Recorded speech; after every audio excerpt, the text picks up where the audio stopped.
जब आप रेड करने गए हो और वो कोई मेजर इंसिडेंट रहा हो? गाड़ी जो है लेकर भाग रहा है और पीछे से मेरी गाड़ी पीछे पीछे जा रही है। बहुत सारे पत्रकार हैं, वो भी अपनी गाड़ी को एकदम स्पीड करके जा रहे हैं और बहुत सारे किलोमीटर के बाद 10 किलोमीटर के बाद फिर उसको हम पकड़ते थे। मैं हमेशा स्कूल में टॉपर रहा और अगर कहा जाए कि यूपीएससी का बीज कहाँ से आया, आईएएस बनने का जुनून, तो ये जुनून जो है वो मैं छठी क्लास में जब पढ़ता था तभी मेरे मन में आ गया। ओके सर, अभी जब आप डीएम थे तो कुछ ऐसा इंसिडेंट हो सर जो कि काफ़ी इंटरेस्टिंग हो और स्टूडेंट्स को काफ़ी मोटिवेट करे, उसको शेयर करिए। मैं हमेशा फ्राइडे को जनता दरबार डिस्ट्रिक्ट मजिस्ट्रेट के ऊपर लगाता था और लगभग 200 लोगों को हमेशा सुनता था और इतनी जुनून होती थी उनको सुनने की कि मैं हमेशा लंच जो है स्किप कर जाता। भूमिहीन है तो मैंने सीतामढ़ी में लगभग 4000 ऐसे लोगों को 3-3 डिसमिल ज़मीन जो गवर्नमेंट लैंड थी मैंने उनको दिया था। तो ये फर्स्ट ओडीएफ डिस्ट्रिक्ट मैंने बिहार का सीतामढ़ी को बनाया था और गुजरात का पहला ओडीएफ भी मैं नर्मदा को बनाया था। तो एक साथ हमने टॉयलेट का पेमेंट करवाया था लगभग 214 करोड़ के आसपास विद इन 1 डे।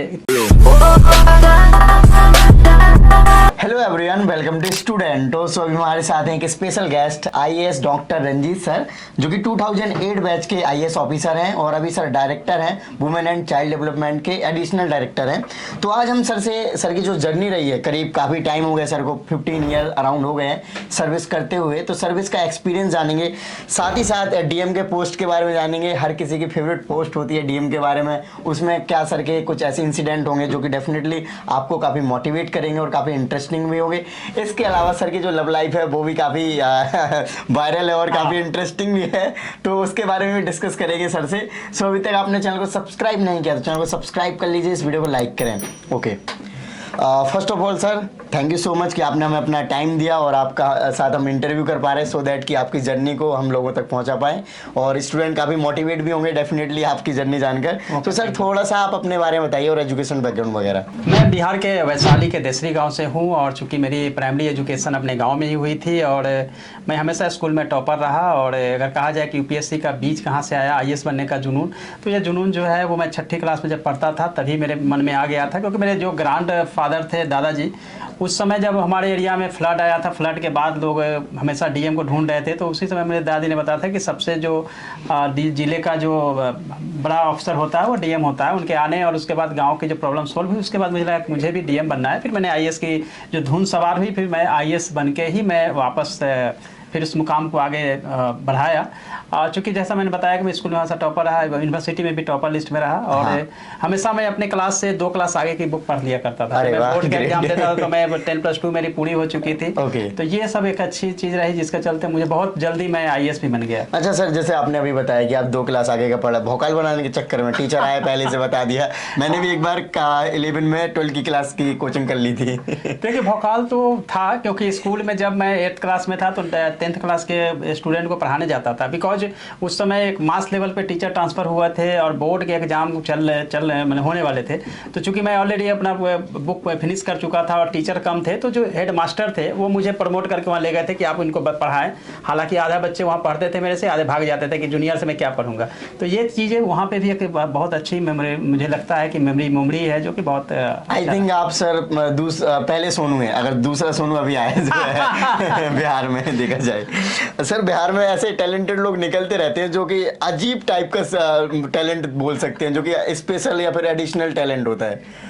बिल्कुल होता है, क्योंकि टैलेंट होती है तब वो टैलेंट की तो बात होती है, क्योंकि प्रतिभा कहीं दबी नहीं होती है। जब आप जितना अपने ब्रेन का यूज करते हैं उतना अधिक आप अच्छे करते जाते हैं और जितना हम कहा जाता है कि अगर ब्रेन का यूज करेंगे तो अपने आप जो है हमारी बड़ी मंजिल हम हासिल कर सकते हैं और उसमें हमने पूरा भी किया।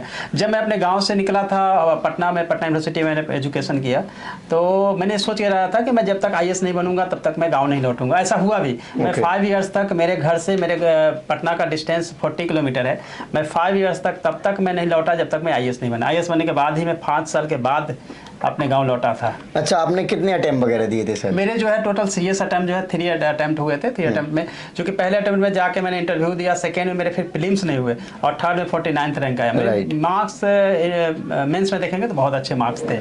178 के आसपास मेरे मार्क्स थे। अरे वाह सर, ये तो बहुत ज़्यादा मार्क्स हो गए। ओके सर, और इंटरव्यू में कम आए थे क्या सर?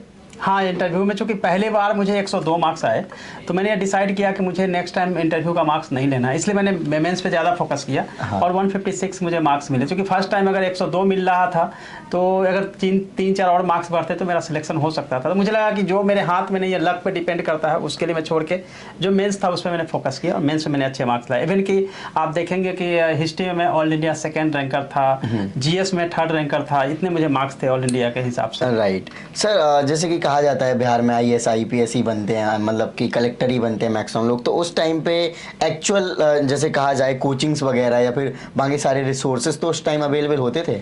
नहीं, बिल्कुल नहीं होते थे। और हम जो मैगजीन और न्यूज़पेपर में ही यूपीएससी टॉपर या फिर जो आईएएस आईपीएस होते हैं उनकी स्टोरी पढ़ते थे, कौन सा बुक उन्होंने फॉलो किया, उसी को देख के हम स्टडी करते थे। हमें आईएएस बनने से पहले मैं किसी आईएएस से मिला भी तक नहीं था कि जो फ्रेशर हों, जो मुझे गाइड कर सके। या कह सकते हैं कि मैं एकलव्य की तरह मैंने तैयारी किया, मेरे पास ना कोई गाइडेंस थी, ना मेरे पास कोई कोचिंग क्लासेस थी। लेकिन चूंकि मैं यूनिवर्सिटी में टॉपर लिस्ट में था तो मेरे पास विश्वास था कि मेरे अपने पेन का कि मैं निश्चित रूप से क्रैक कर लूँगा। Right sir. सो सर, जब आपका सिलेक्शन हुआ उसके बाद क्या रहा सर? लबासना गए, फिर ट्रेनिंग के बाद जब आप पोस्टिंग हुई, फर्स्ट पोस्टिंग, तो वो कैसा एक्सपीरियंस? एक्चुअली क्या है, जब आप एक बार ट्रेनिंग के लिए जाते हैं वही अपने आप में बहुत बड़ा एक्सपीरियंस होता है। जब मसूरी पहुंचते हैं और ये बिल्कुल घाटी बड़ा एरिया है जहां पे आपकी ट्रेनिंग चलती है। सुबह में आपकी पूरी रनिंग होती है, फिर आपकी पूरी एक्सरसाइज होती है, फिर कभी वो योगा भी होती है, इवनिंग टाइम में बैडमिंटन खेलते हैं, हॉर्स राइडिंग करते हैं, आप बहुत सारी ऐसी एक्टिविटी होती है, ट्रैकिंग होती है, रिवर राफ्टिंग, बहुत सारी चीज़ें होती रहती है।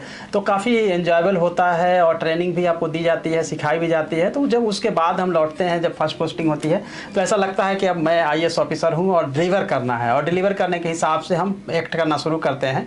और फिर उसके हिसाब से, चूँकि मैं गुजरात कैडर में हूँ, पहली बार मेरी पोस्टिंग जो है कच्छ में हुई थी, और कच्छ में मैंने अच्छा काम भी किया था और वो जुनून के साथ काम किया। जिसे जुनून की तरह तैयारी करते हैं बस उसी तरह से हम परफॉर्म भी करते हैं। कच्छ में क्या पोस्टिंग हुई थी सर आपकी? मैं एज एसडीएम पहले पोस्टेड हुआ था वहाँ पे। पूरे 4 ब्लॉक की एक पूरी अंजार एक प्रांत है, प्रांत वहाँ कहते हैं गुजरात में, वहाँ मैं पोस्टेड रहा। फिर मैं गांधीनगर रहा, फिर नर्मदा रहा लास्ट, और फिर मैं बिहार डेपुटेशन पे आया 5 इयर्स के लिए, जहाँ मैं 2 बार सीतामढ़ी का डिस्ट्रिक्ट मजिस्ट्रेट रहा, फिर मैं प्राइमरी डायरेक्टर रहा, और फिर लास्ट डायरेक्टर पंचायती राज रहा है। मेरी पूरी जर्नी जो है इसी तरह की रही। ओके सर, जब आप एसडीएम बने थे फर्स्ट टाइम, तो स्टार्टिंग में तो काफ़ी जोश रहता है कि अब बन गए ऑफिसर, ये कर देंगे वो कर देंगे, तो उस तरीके से क्या रहा उधर? अब बिल्कुल वैसा था भी। और जितने भी गवर्नमेंट लैंड थे, इंक्रोचमेंट थे, मैं डेली इंक्रोचमेंट लैंड को दूर करने के लिए जाता था अपनी टीम को लेके, और काफ़ी इंजॉय करता था। मानसून का भी समय था, तो मानसून में भी जिस तरह से फ्लड वहाँ पे आए थे, तो उसको भी थोड़ा सा वर्कआउट जो हम लोग किया था, तो उसमें काफ़ी मज़ा आता था। पब्लिक का रिस्पॉन्स बहुत अच्छा होता था। तब आपको लगता है कि आप पब्लिक के लिए कर रहे हैं, तो पब्लिक भी आपको इतनी ही जो है रेस्पेक्ट के साथ देख भी रही है, और एक्सपेक्टेशन भी उनकी बढ़ती जाती है। तो काफ़ी इंजॉयबल रहा वो जर्नी जो है, और हमेशा मैं इंजॉय किया जॉब को। ओके सर, अभी जब आप डीएम थे तो कुछ ऐसा इंसिडेंट हो सर जो कि काफ़ी इंटरेस्टिंग हो और स्टूडेंट्स को काफ़ी मोटिवेट करे, उसको शेयर करिए। निश्चित रूप से जब डिस्ट्रिक्ट मजिस्ट्रेट होते हैं तो लोगों की अपेक्षा बहुत बढ़ जाती है। जो छोटे से बड़े जितने भी लोग होते हैं उनको ऐसा लगता है कि डिस्ट्रिक्ट मजिस्ट्रेट के पास जाने से हमारी समस्या का निदान हो जाएगा। मैं हमेशा फ्राइडे को जनता दरबार डिस्ट्रिक्ट मजिस्ट्रेट के रूप में लगाता था, और लगभग 200 लोगों को हमेशा सुनता था, और इतनी जुनून होती थी उनको सुनने की कि मैं हमेशा लंच जो है स्किप कर देता। लंच में कर ही नहीं पाता था, कि लोगों को सुनता था, मुझे उसी ऑन द स्पॉट उनके प्रॉब्लम को सोल्व करना होता था। ये ऐसी ऐसी बहुत सारी चीज़ें हैं कि जो लोग कोई बीमार होकर आ रहा है तो तुरंत मैं सीएचओ को बुलाया कि भाई इनको ट्रीटमेंट करो, 3 दिन तक फॉलो करो कि क्या हुआ है। उसके बाद किसी का एनक्रोचमेंट, किसी का घर नहीं है तो इमीडिएट जो है सैंक्शन करने के लिए फिर भेजना। या बहुत लोग भूमिहीन है तो मैंने सीतामढ़ी में लगभग 4000 ऐसे लोगों को 3-3 डिसमिल ज़मीन जो गवर्नमेंट लैंड थी मैंने उनको दिया था। तो ये मुझे ऐसा लगता है फर्स्ट ओडीएफ डिस्ट्रिक्ट मैंने बिहार का सीतामढ़ी को बनाया था, और गुजरात का पहला ओडीएफ भी मैं नर्मदा को बनाया था। तो 2 ओडीएफ डिस्ट्रिक्ट 2 अलग अलग स्टेट का करना वो अपने आप में मेरे लिए थोड़ा अच्छा था। और इवन कि मुझे बेस्ट लीडरशिप अवार्ड भी मिले थे जब यूएसए से मिले थे। लिम्का बुक वर्ल्ड रिकॉर्ड बहुत सारे हैं, जिसमें कि बहुत बड़ा अब तक जो है वर्ल्ड का सबसे बड़ा ये इलेक्शन कमीशन का जो लोगो है वो मैंने बनवाया था। अभी तक बने नहीं, वो रिकॉर्ड ब्रेक अभी भी है। उसके बाद एक साथ हमने टॉयलेट का पेमेंट करवाया था लगभग 214 करोड़ के आसपास विद इन 1 डे। इतने बड़े लेवल पे कभी हुआ नहीं है। इंडिया में सीतामढ़ी नंबर 1 पे था वन टाइम, जब मैं एनएसवी करवाया था पुरुष नसबंदी, उसमें नंबर 1 बना था। उसके बाद भी मुझे बहुत सारे अवार्ड्स वगैरह बने थे, बहुत सारे मैंने वहाँ पे रिकॉर्ड और बहुत सारे काम किए थे। पब्लिक के साथ मेरा इंटरेक्शन बहुत था। ये यूथ फॉर डीएम मैंने बनाया था, जो कि सभी गांव से 10-10 लोगों को मैंने सिलेक्ट किया था, जो कोई भी इंसिडेंट हो या कोई भी ज़रूरत हो तो हमें रिस्पॉन्ड करते थे। 55,000 हमारे वॉलंटियर्स है सीतामढ़ी में, जो हमारे लिए काम करते थे डिस्ट्रिक्ट के लिए, जो कि यूथ फॉर डीएम के नाम से जाना जाता था, और आज भी वो वर्किंग है, ताकि हम डिजास्टर के टाइम में या कहीं भी रिस्पॉन्ड करना हो या कहीं भी कुछ ऐसी र्यूमर आ रही है तो मैं डायरेक्टली उससे बात करता था कि हाँ यहाँ पे कुछ ऐसी घटना हुई है, तो पता चल जाता था कि नहीं हुई है नहीं हुई है। आप कंट्रोल करना हो तो देखेंगे कि राइट्स भी वहाँ दंगे भी हुए सीतामढ़ी में, बहुत इजीली मैंने उसको हैंडल भी किया। राइट।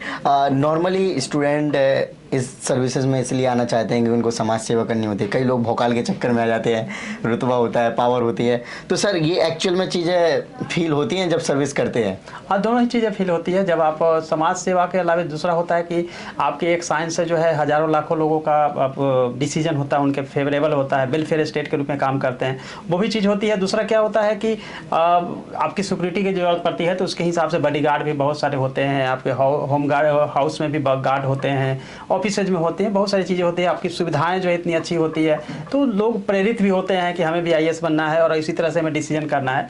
जहाँ तक भौकाल का सवाल है, अब तो ऐसा समय आ गया जिसमें भौकाल वगैरह तो नहीं यूज हो सकता है, लेकिन हाँ ये जरूर होता है कि सम्मान बहुत मिलता है, सोसाइटी से मिलता है सम्मान। राइट। क्या क्या चैलेंजेस नज़र आते हैं सर्विस के दौरान सर? सर्विस के दरमियान जो है बहुत सारी चैलेंजेज आती है। एक तो होता है कि अगर आप कहीं गए और कोई आदमी आके बोले कि ये रोड जो है सो बन जाए, नहीं तो फिर बहुत सारी प्रॉब्लम होती है, वहाँ से महिलाएं जाती है या प्रेग्नेंट लेडी जाती है। जी सर। एट ए टाइम आप बहुत कुछ नहीं कर पाते हैं, आपको उसमें प्रोसेस करना होता है, पेपर करना होता है, ये एक चैलेंज यहाँ पे होता है। दूसरा होता है कि आपके पास जितने चाहिए मैन पावर वहाँ पे कमी हो जाती है, या बहुत कुछ आप करना चाहते हैं, रातों रात आप चाहते हैं कि ये मैं बिल्कुल रोड बना दूँ, एकदम NH हाईवे वगैरह सब कुछ हो जाए, हॉस्पिटल खड़ा कर दूँ, तो आप एक प्रोसेस के तहत आप एक स्टेप को आगे बढ़ाते हैं, दूसरा फिर उसको आगे बढ़ाता है। जैसे मान लें सीतामढ़ी में मेडिकल कॉलेज के लिए मैंने लैंड वगैरह सब कुछ कर दिया, अब जाके वो मेडिकल कॉलेज के स्टेप में आया है, तो एक काम हम करते हैं, आगे वाला जो है वो फिर आगे बढ़ाता है, ऐसे चलता रहता है। राइट। जैसे अभी आपने बताया था, एक जिक्र किया 200 करोड़ कुछ का फंड आपने किया था, तो सर ऐसे सोचते हैं लोग स्टूडेंट की बहुत पैसा कमा सकते हैं आईएएस बन के, करोड़ रुपए एक दिन में उनके हाथ में होता है, तो ऐसा क्या सच में होता है? नहीं, देखो होता क्या है कि आईएएस अफसर जब बनने के लिए सब स्टार्ट करते हैं तो पैसे के लिए तो आते नहीं है, क्योंकि उनकी सैलरी जो है एक सम्मानीय होती है और सारी बेनिफिट्स होती है।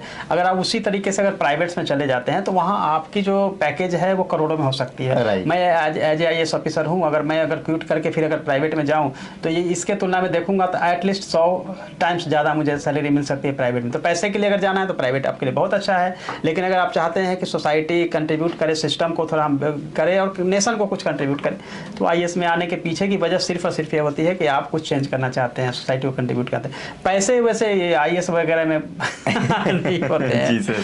अच्छा सर, जो लव स्टोरी का हमने स्टार्टिंग में जिक्र किया था सर, उसके बारे में बताइए। सबको बहुत ज़्यादा इंटरेस्ट होता है इस फील्ड में, और नॉर्मली सर हर कोई अपने लाइफ में कभी ना कभी प्यार तो किसी से करता ही है, या फिर फाइनल सेटल तो होते ही है, तो ये लाइफ का सबसे इंपॉर्टेंट हिस्सा होता है। सर इसके बारे में बताइए। मैं जब डिस्ट्रिक्ट मजिस्ट्रेट सीतामढ़ी था तो मेरी प्रोफेशनल मिसा थी, वो बिहार एडमिनिस्ट्रेटिव सर्विस की थी।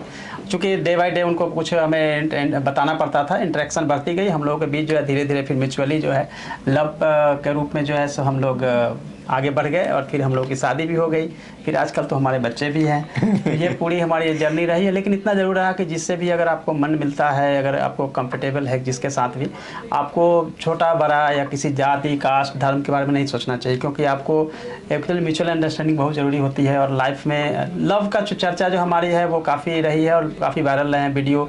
शादी के भी अगर आप एंगेजमेंट के ही वीडियो देखेंगे तो अच्छी खासी जो है सो लोगों ने लगाया, और अच्छी खासी शादी भी बहुत ग्रांड हुई थी। राइट। अच्छा, मैम को क्या क्या कर प्रपोज किया था सर?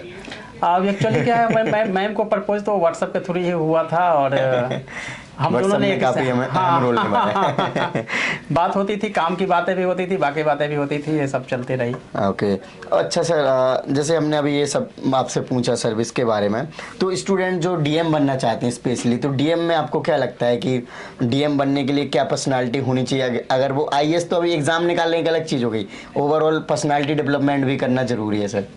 देखिए क्या होता है कि जब आप ये यूपीएससी एग्ज़ाम सीएससी की तैयारी करते हैं तो बहुत बड़ा आपने फैसला ले लिया होता है, उसके अकॉर्डिंग आपको ज़रूरी होता है कि आप सबसे पहले अपने पर्सनालिटी को उसके हिसाब से बनाना शुरू करें। आप अपना दिनचर्या, आपकी डेली रूटीन ऐसी होनी चाहिए कि डिसिप्लिन हो, कि आप कितने बजे उठना है, कितने बजे काम करना है, कितनी पढ़ाई करनी है, आपकी हर चीज़ जो है सो डिसिप्लिन होनी चाहिए। पहली शर्त ये होती है। दूसरी होती है कि जब आप तैयारी की स्टार्टिंग करते हैं तो आपका स्ट्रेटजी बहुत प्लान होना जरूरी है, नहीं तो क्या होता है बिना स्ट्रेटजी का कुछ भी अगर आप सोच रहे हैं तो एक भी विश है, ये आपकी केवल इच्छा है कि आप आईएएस बनना चाहते Right, sir. हैं, आप आईएएस बन नहीं सकते विदाउट स्ट्रेटजी, आप कुछ नहीं कर सकते। स्ट्रेटजी आपकी अच्छी होनी चाहिए, कोई सीनियर होने चाहिए जो आपको गाइड कर सके, लेकिन आपको बहुत सारे अप एंड डाउन्स हैं। आप इंटरव्यू में जाते हैं, नेक्स्ट टाइम आपका फिल्म्स नहीं होता, जैसे मेरे साथ हुआ था। तो आपको टूटना नहीं है, रुकना नहीं है, झुकना नहीं है, ये सोच के चलना है कि जब तक तोड़ेंगे नहीं तब तक छोड़ेंगे नहीं वाली कहावत पे आपको दशरथ मादी के तौर पे आपको बढ़ना होगा, फिर आप सफल जरूर हो जाएंगे। राइट सर, जैसे अभी आप वुमेन एंड चाइल्ड डेवलपमेंट जो है उसके एडिशनल डायरेक्टर हैं सर, इसमें स्पेशली क्या काम करना होता है सर? एक्चुअली क्या होता है इसमें, जो हमारे जो कुपोषण है, पोषण के तरफ पे, चूँकि हमारे भारत को जो आगे लीड करने वाले हैं, छोटे छोटे हमारे बच्चे हैं गांव के, उन बच्चों को न्यूट्रिशंस प्रॉपर मिल सके, उनके हेल्थ का प्रॉपर ध्यान रखा जा सके, और एलिमेंट्री एजुकेशन, जो छोटे बच्चे हैं उनको पढ़ाई का स्टार्टिंग जो है न्यूमेरिकल और लैंग्वेज की तैयारी उनकी उसी लेवल से होती जाए, उनकी पढ़ाई अच्छी होती चले जाए। और महिलाओं के स्वास्थ्य को भी ध्यान रखना है, ताकि महिलाएं अगर अच्छी होंगी तो बच्चे भी अच्छे होंगे, और आधी आबादी जो है उस पर भी हमारी फोकस करनी होती है। ये हमारा काम होता है कि हम उनको न्यूट्रिशनली जो है कुछ असिस्ट भी करें और साथ में अवेयर भी करें, अवेयरनेस भी फैलाएं। राइट सर, जैसे सर आपने अभी बताया कि आपकी काफ़ी जगह पोस्टिंग होती रही, तो सर एक इमोशनली अटैचमेंट जो वहाँ से हो जाता है, जैसे कि आपने एक बार अभी जिक्र भी किया था मुझसे कि सीतामढ़ी में जब आप दोबारा से डीएम बने, लोग वहाँ से आने नहीं दे रहे, तो इन सब चीज़ों को कैसे मैनेज करते हो सर? और बहुत मुश्किल होता है जब आपका ट्रांसफ़र होता है, ट्रांसफ़र के बाद ही आप जो है आप बिल्कुल अपसेट हो जाते हैं। जब लोगों का मैसेज आता है और हर एक व्यक्ति आपको आके गले मिलता है, फिर रोने लगता है। जब मैं फर्स्ट टाइम ट्रांसफ़र हो गया था तो लोगों ने बहुत रोए, बहुत सारी महिलाएं जो है वो रोने शुरू कर दी, बहुत ऐसे माहौल बन जाता है। जब मैंने भी कहा जाए कि मेरे आँख से भी आंसू आए थे, मैंने लोगों को कहा कि आप लोगों ने बेटे की तरह मुझे रखा था, और कोई दूसरे भी अफसर आएंगे अच्छे से काम करेंगे, लेकिन मुझे लगता है उसी को ध्यान में रखते हुए फिर नेक्स्ट टाइम मैं डिस्ट्रिक्ट मजिस्ट्रेट सीतामढ़ी मुझे भेजा गया सरकार द्वारा। फिर वहाँ से मैं काम किया, मेरी अच्छी जर्नी रही। फिर वहाँ से मैं लौटा तो उस समय भी वही माहौल थी, लेकिन मैंने पब्लिक को बोला 2 बार हो गया, अब तीसरी बार तो मैं यहाँ नहीं आऊँगा। तो हर बार ऐसा हुआ। जब मैं डायरेक्टर प्राइमरी एजुकेशन था, जब मैं शिक्षक वाली करवा रहा था, बहुत ट्रांसपेरेंसी के साथ करीब 360 डिग्री पे मैं करवा रहा था, और अच्छे से मैंने बहाली भी पूरा करवाया था। इसके बाद ट्रांसफ़र हुए तो उसके बाद भी बिहार के यूथ जो है वो ट्विटर पे ट्रेंड कर रहे थे और कम बैक आने की बात करें। तो मुझे अच्छा लगता है जब आपकी ट्रांसफ़र होती है, लोग ऐसा इमोशनली जुड़ जाते हैं और वो चाहते हैं कि आप वहीं पे बने रहें, जबकि आपको हर जगह जाना है, हर जगह के सिस्टम के हिसाब से आपको अपने परफॉर्म करने होते हैं।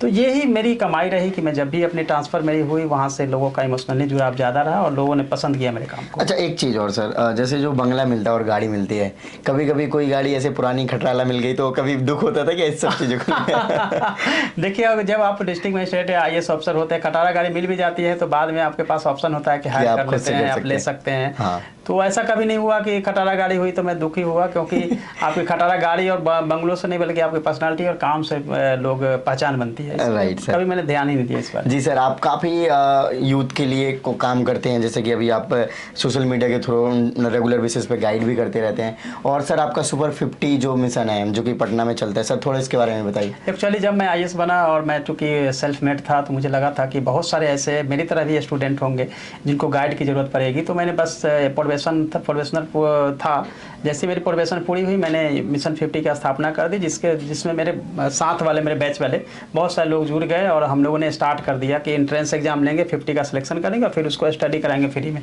और यह जो है लगभग 12 साल से मेरा चल रहा है और रिजल्ट भी काफ़ी अच्छे रहे। फिर जब इंटरव्यू का टाइम आता है यूपीएससी या बीपीएससी, तो हम लोग इंटरव्यू भी करवाते हैं, जिससे कि रिजल्ट आपका अच्छा होता जाता है। तो ये मेरा मकसद था कि जो मैंने अपनी तैयारी में स्ट्रगल किया है, वो स्ट्रगल दूसरे हमारे बिहार के स्टूडेंट ना कर सके। हालांकि बिहार के लिए नहीं है, इसमें कई बार जबलपुर के ही बच्चे सेलेक्ट होते हैं और उन्होंने हमारे यहाँ स्टडी किया था। राइट सर, अच्छा सर, जो स्टूडेंट्स आते हैं इस प्रिपरेशन में, कभी कभी उनको डीमोटिवेशन आता है, कभी कभी बहुत सारी ऐसी एंजाइटी से आ जाते हैं, हमसे होगा भी नहीं होगा, इसको लेकर क्या गाइड करना चाहोगे? देखिए, मैं तो सबसे पहले बताऊंगा कि जो आप प्रिपरेशन करने जा रहे हैं वहाँ पे आपको डीमोटिवेशन और एंजाइटी तो आनी ही आनी है, लेकिन उससे ओवरकम करना पड़ेगा। आपको देखना पड़ेगा कि हम जो जिस लक्ष्य की तरफ बढ़े हैं उसमें हम कहाँ तक पहुँचे हैं, हमारी क्या वीकनेस है, वीकनेस को पॉइंट आउट करें। वीकनेस को दूर करने के लिए सबसे पहले हम रूटीन बनाएं कि इसको हमको दूर करना है। और यह ज़रूरी है कि हर महीने के 1-2 दिन आपको आएगा, ये कहिए कि केमिकल लोचा है, हमेशा आपको लगेगा कि मेरे को अब मेरे से नहीं होने वाला है, या हर रिजल्ट के बाद आपको लगेगा कि अब मेरे से होगा या नहीं होगा, ये लोग तो बहुत पढ़े लिखे होते हैं। ऐसा कुछ नहीं होता। आप ब्रेन का जैसे ही यूटिलाइज शुरू करते हैं, अगर अपने ब्रेन का 2 से 3% यूज करेंगे तो आप आईएएस निश्चित रूप से बनेंगे। बस 2 से 3% यूज करना होता है। राइट, ये आपको ध्यान रखना होगा। ओके, जो पर्सनल हॉबीज वगैरह हैं सर, या फिर आपकी फैमिली हो गई, या फिर जो भी चीज़ें आप जो पर्सनल आपका रहता है, तो उसको एंजॉय कर पाते हो? क्योंकि सर ये बहुत हेक्टिक जॉब हो हाँ, जाती है। एक्चुअली क्या होता है कि मेरा बैडमिंटन खेलना मेरी हॉबी है, स्विमिंग मैं अच्छा करता हूँ। कई बार होता है कि महीनों महीनों तक हम अपनी हॉबी को पूर्ण नहीं कर पाते हैं, लेकिन हाँ, ये होता है कि नाइट के समय में जब मूड होता है तो आप मूवी वगैरह देख पाते हैं, नेटफ्लिक्स या दूसरे जो सीरीज होते हैं उसको देख सकते हैं। लेकिन एक टाइम होता है जब आप बहुत समय नहीं निकाल पाते हैं। लेकिन पर्सनल लाइफ में इस तरह से आप बिजी हो जाते हैं कि बहुत सारे हॉबी जो है वो साइड करना पड़ जाता है। बट हॉबी होने से क्या होता है कि आप मेंटली और फिजिकली जो है फिट रहते हैं, तो आप अच्छा परफॉर्म कर पाते हैं। हर व्यक्ति को कम से कम अपनी जो हॉबीज है उसको पूरा करना चाहिए। ओके, सर कोई ऐसा इंसिडेंट एक और शेयर करिए जब आप रेड करने गए हो और वो कोई मेजर इंसिडेंट रहा हो। रेड करने के लिए स्पेशली मैं सीतामढ़ी में टोल प्लाजा था, वहाँ पर कम से कम महीने में 4 से 5 बार मैं हमेशा रेड करता था, जिसमें कि खासतौर से लीकर के लिए मैं पकड़ता था। और कई बार गांव घर में भी नेपाल का पूरा एरिया था, नेपाल के बॉर्डर पे भी जाके मैं पकड़ा करता था। तो उस दरमियान जो है कई बार ऐसा हुआ कि गाड़ी जो है लेकर भाग रहा है और पीछे से मेरी गाड़ी पीछे पीछे जा रही है। बहुत सारे पत्रकार हैं, वो भी अपनी गाड़ी को एकदम स्पीड करके जा रहे हैं, और बहुत सारे किलोमीटर के बाद 10 किलोमीटर के बाद फिर उसको हम पकड़ते थे। तो एक अच्छा सा अनुभव होता था। और कई बार रात का वक्त होता, ट्रक ड्राइवर ट्रक छोड़ के भाग जाता था खेत में, फिर पकड़ना मुश्किल होता था और मिलता भी नहीं था। ट्रक केवल हम पकड़ते थे, ड्राइवर भाग जाता था। ऐसे बहुत सारे इंसिडेंट होते थे जिसमें कि रेड करने जाते थे और बड़ा मजा आता था। अच्छा, आप ड्रिंक वगैरह करते हो क्या सर? लिकर पे ही ज्यादा फोकस रहा? नहीं, ड्रिंक नहीं करता और लिकर पे फोकस है। बिहार सरकार की प्रायोरिटी थी, तो उसमें ये जनरली पकड़ा जाता था और नेपाल से ज्यादा वहाँ से लोग लेके आते थे, इसी वजह से उस पर ज्यादा फोकस होता था। और नहीं, ऐसे दिखाया जाता है ना मूवीज वगैरह, पुलिस वाले पकड़ते हैं, पहले कहते हैं हमारे लिए साइड रख दे। देखिए, मूवी और रियलिटी में बहुत अंतर होता है। मूवी में जो दिखता है एंटरटेनमेंट के लिए होता है, और रियल लाइफ में वैसा होता नहीं। ओके, सो लास्ट में कोई मैसेज देना चाहोगे फ्यूचर एस्पिरेंट्स को? देखिए, फ्यूचर एस्पिरेंट को मैं एक बात जरूर कहना चाहूँगा कि आप हमेशा कंसंट्रेट करें। स्टडी का एक मॉडल मैं आप लोगों को देना चाहूँगा। सबसे पहले ज़रूरी होता है कि आप स्टडी करें, थिंकिंग करें और राइटिंग करें, जिसको कि हिंदी में कह सकते हैं कि अध्ययन करें, चिंतन करें, लेखन करें। अगर ये 3 प्रोसेस को करेंगे तो वर्ल्ड की कोई भी एग्जाम को आप क्रैक कर सकते हैं। लास्टली मेरी तरफ से यही रहेगा आपके लिए। Okay, so thank you so much sir for your lovely message. So friends, आपने देखा कि सर ने ओवरऑल अपनी लाइफ के एक्सपीरियंस को शेयर करा। सो आई होप कि आपको कुछ इन्फॉर्मेशन मिली होगी, कुछ मोटिवेशन मिला होगा। सो अभी तक आपने चैनल को सब्सक्राइब नहीं किया, चैनल को सब्सक्राइब कर लीजिए, इस वीडियो को लाइक करें। जय हिंद।